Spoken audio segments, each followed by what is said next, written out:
Hey guys, எல்லாருக்கும் வணக்கம். நான் உங்கள் ஆனந்தி. இன்றைக்கி அரிசி மாவு வச்சு புதுசாக ஒரு ரெசிபியை ட்ரை பண்ணலாம் வாங்க.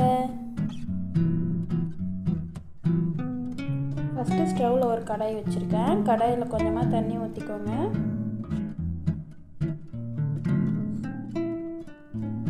அடுத்து ஒரு டீஸ்பூன் சால்ட்டு சேர்த்துக்கோங்க. அடுத்து கொஞ்சமாக நெய் சேர்த்துக்கோங்க. அப்புறம் ஒரு கப் ரைஸ் ஃப்ளவர் எடுத்துருக்கேன், அதையும் சேர்த்துக்கலாம். அடுத்து கரண்டி வச்சு இந்த மாதிரி நல்லா கிண்டி விட்டுக்கோங்க. லோ ஃப்ளேமில் வச்சு கிண்டுங்க, அடி பிடிக்காமல். இந்த மாதிரி கட்டி ஆகட்டும், அது மாதிரி கிண்டிக்கிட்டே இருங்க, கை எடுக்காமல்.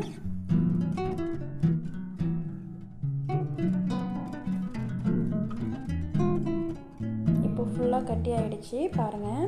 இப்போ வந்து ஆற விட்டோம், நல்லா ஆறிடுச்சு. இந்த டைமில் கையை நல்லா வாஷ் பண்ணிவிட்டு இது மாதிரி சப்பாத்தி மாவு பதத்துக்கு நல்லா பிசைஞ்சிக்கோங்க. இப்போ கொஞ்சம் கொஞ்சமாக மாவு எடுத்து இது மாதிரி உருண்டை பிடிச்சிக்கோங்க. உருண்டை பிடிச்சி ஒரு விரலால் நடுவில் இது மாதிரி ஒரு ஹோல்ஸ் மாதிரி போட்டுக்கிட்டிங்கன்னா ஒரு டிசைன் மாதிரி வந்துடும். இது மாதிரி எல்லா மாவையும் கொஞ்சம் கொஞ்சமாக உருண்டை பிடிச்சி இது மாதிரி எல்லா மாவையும் பண்ணிக்கலாம்.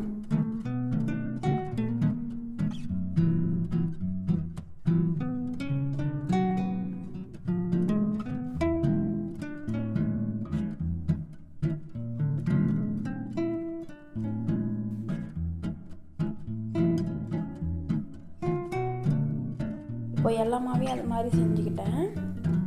அடுத்து ஒரு இட்லி பாத்திரம் வச்சுக்கலாம். இட்லி தட்டில் தண்ணி ஊற்றி மேலே துணி போட்டு நம்ம செஞ்சு வச்சது எல்லாத்தையும் அதில் எடுத்து வச்சுக்கலாம்.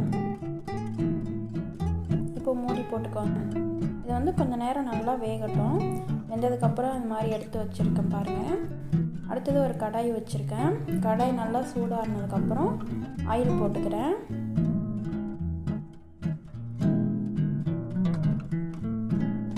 ஆயில் சூடானோடனே ஒரு டீஸ்பூன் கடுகு, ஒரு டீஸ்பூன் கடலைப்பருப்பு, ஒரு டீஸ்பூன் ஜீரகம் இதை போட்டு நல்லா வறுத்து விட்டுக்கலாம்.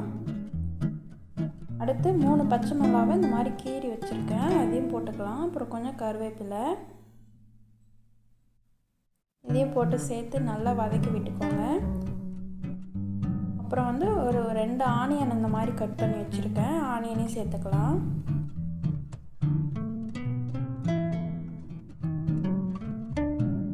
இந்த மாதிரி நல்லா வதக்கி விட்டுக்கோங்க. இப்போது ஆனியன் எல்லாம் நல்லா வதங்கிடுச்சு பாருங்கள்.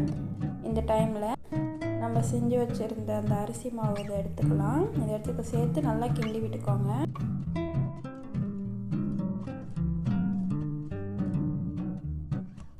அடுத்து ஒரு டீஸ்பூன் மஞ்சள் தூள், ஒரு டீஸ்பூன் மிளகாத்தூள் எல்லாம் சேர்த்து நல்லா வதக்கி விட்டுக்கலாம். கரண்டி வச்சு நல்லா எல்லாம் மிக்ஸ் பண்ணி கிண்டி விட்டுக்கோங்க.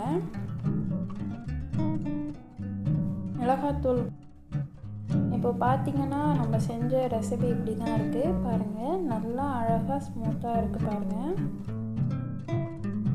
இது மாதிரி நீங்களும் ட்ரை பண்ணி பார்த்துட்டு கமெண்ட் பண்ணுங்கள் எப்படி இருக்குன்னு. எங்களோட வீடியோ உங்களுக்கு பிடிச்சிருந்ததுன்னா லைக் பண்ணுங்கள், கமெண்ட் பண்ணுங்கள், ஷேர் பண்ணுங்கள். எங்கள் சேனலை சப்ஸ்கிரைப் பண்ணுங்கள். பாய்.